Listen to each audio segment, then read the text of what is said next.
Today MTD CNC are looking at a new machine available from Colchester Machine Tool Solutions. This is one of the Typhoon range. Now Colchester Machine Tools, I know you think the same as me, generally tend to be thought of as providing combination machines, conventional lathes, but now that's very different, isn't it, since the let's say the introduction of this sub-spindle Y-axis machine.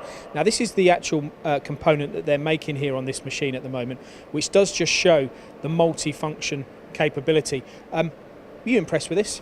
I am, Paul. I think Colchester, like you mentioned, are entering into a completely different arena with a machine such as this twin spindle. I'm really impressed with the 12 turret station, milling capability on each station with the live tooling, 65mm bar capacity on the main spindle, and it can be fed with a bar feeder, and they're doing that component in one cycle complete in 11 minutes. That really illustrates what kind of machine this is, and it really opens up a totally new market for Colchester. The Y-axis is plus or minus 50mm as well, so you've got 100mm of stroke.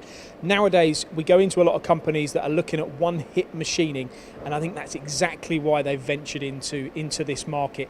Now it's not just the only sub-spindle Y-axis machine that they provide, they come in different sizes as well, but as Gio said, this one's kind of, is this an 8-inch chuck or a 10-inch chuck? 10-inch, I believe. 10-inch chuck, 65mm. Other versions, you can see these if you come to their facility here in Elland, which is just outside Halifax. There you go.